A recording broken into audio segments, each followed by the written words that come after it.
Hoje eu quero tratar de um tema tão importante, fé e obras. E vamos basear esta mensagem em Efésios capítulo 2, versos 8 a 10. Vamos ouvir a leitura deste texto.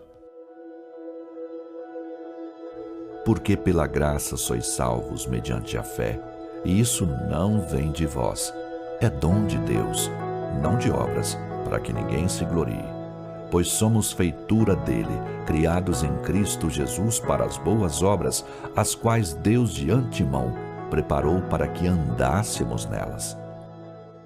Eu quero então tratar com você deste assunto tão importante e vital: fé e obras.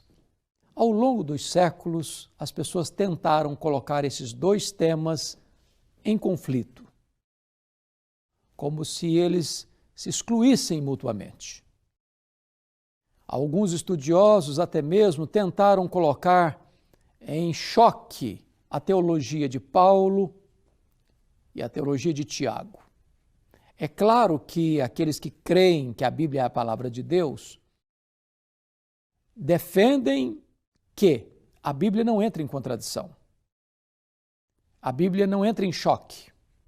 A Bíblia corretamente interpretada jamais entrará em rota de colisão com ela mesma. É claro que, quando você olha a causa da salvação, afirmamos como Paulo, é pela fé, independentemente das obras. Quando você olha o resultado, a consequência da salvação, a evidência da fé são as obras. Tiago enfatizou as obras porque ele estava olhando a consequência da salvação. Paulo enfatizou a fé porque ele estava olhando a causa da salvação. De tal forma que não há contradição nenhuma entre fé e obras. A fé é a causa, as obras são a consequência. É claro que a salvação não é pelas obras. Pelas obras ninguém pode ser salvo. Por isso que a salvação é pela graça, independentemente das obras. A salvação não é pela fé mais as obras, como se Deus fizesse uma parte, eu fizesse a outra parte, e então como resultado eu teria salvação. Não, não é assim. A Bíblia não ensina isso. A salvação é pela graça mediante a fé, diz Paulo. Isso não vem de vós, é dom de Deus, não de obras, para que ninguém se glorie. Porque somos feitura dele, criados em Cristo Jesus para as boas obras. Então, vamos olhar aqui três verdades muito preciosas nesse texto. Primeiramente, a causa meritória da salvação é a graça, o que Cristo fez por nós na cruz. O que é graça? Graça é um dom que eu recebo, mas eu não mereço.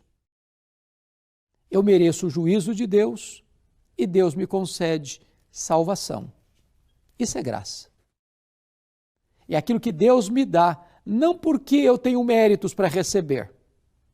A causa do amor de Deus por mim e por você não está em nós, mas no próprio Deus.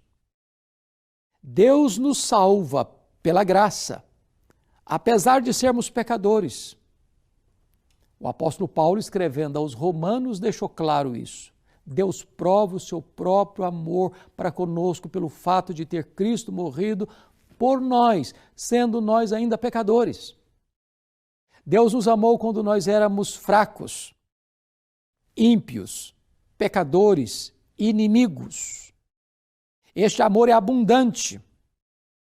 Este amor é copioso. Este amor é imerecido. Este amor é provado. Isto é graça. Pela graça sois salvos. Agora, temos aqui a causa instrumental da salvação, que é a fé. Pela graça sois salvos mediante a fé. Note você que a fé não é meritória. Eu não sou salvo porque tenho fé. Eu sou salvo por aquilo que Cristo fez na cruz por mim. A fé é apenas a causa instrumental. Eu me aproprio da salvação que Cristo comprou para mim na cruz do Calvário pela fé. A fé é como o braço estendido de um mendigo que recebe o presente de um rei.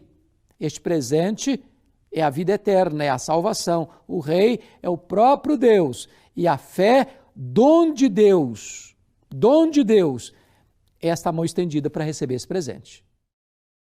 Então não se vanglorie na fé, porque a própria fé também é um dom de Deus, é um presente de Deus. Por isso, Paulo conclui, não pelas obras, para que ninguém se glorie. O único que é glorificado na salvação é o próprio Deus. Ninguém vai chegar no céu dizendo, eu mereci, eu fiz por onde, eu pratiquei boas obras, eu mereço, vim receber a minha medalha de honra ou mérito, vim levantar o meu troféu de mérito próprio. Não, salvação é pela graça, recebida mediante a fé, não de obras, para que ninguém se glorie. Mas agora Paulo vai concluir, no versículo 10, mostrando que onde se encaixa então as boas obras. Ele responde, pois somos feitura dele, criados em Cristo Jesus para as boas obras, as quais Deus preparou de antemão para que andássemos nelas. Aquele que verdadeiramente é salvo pela graça mediante a fé, esse vai praticar boas obras. Você não as pratica para ser salvo, você as pratica porque foi salvo pela graça mediante a fé. Aliás, você é feitura de Deus. A palavra feitura aqui, na língua grega, é poema. Você é o poema de Deus.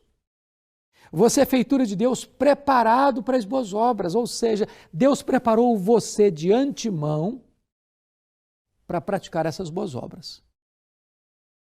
Estas boas obras você deve andar nelas, porque você, ao praticar boas obras, demonstra a sua fé. Ao praticar boas obras, você não toca trombetas, porque você as faz para a glória de Deus. E quando aquela pessoa recebe as boas obras que você praticou, ele vai glorificar a Deus e dar graças a Deus pela sua vida. Então veja você que o projeto de Deus é que você, sendo salvo pela graça mediante a fé, demonstre isso ao mundo praticando boas obras. Eu pergunto a você, você já foi salvo pela graça? Você já se arrependeu dos seus pecados? Você já pôs a sua confiança em Jesus? Você já está selado com o Espírito Santo da promessa? Você tem a garantia de que seu nome está escrito no livro da vida? Você tem plena certeza de que você faz parte da família de Deus? Você já recebeu a Cristo pela fé, como seu Salvador pessoal, como Senhor da sua vida? Você vai demonstrar isso diante do mundo, praticando boas obras, porque este foi o plano eterno de Deus para a sua vida. Praticar boas obras tem limites. Começa, primeiramente, com os domésticos da sua família. Quem não cuida da sua família é pior que o incrédulo, diz a Bíblia. Paulo diz, devemos fazer o bem a todos, especialmente aos domésticos da fé. Então, primeiro a sua família, depois os domésticos da fé, depois todos os homens, inclusive até mesmo as pessoas que não gostam de você. Você deve fazer o bem até para os seus inimigos. Se eles tiverem fome, você deve dar-lhes de comer. Se eles tiverem sede, você deve dar a eles de beber. Se eles estiverem nus, você deve vesti-los. Se eles precisarem de socorro, você deve estender a sua mão para eles. Você não pode pagar o mal com o mal, mas vencer o mal com o bem. Isto é praticar boas obras que glorificam a Deus, abençoam as pessoas e trazem grande alegria para o seu coração.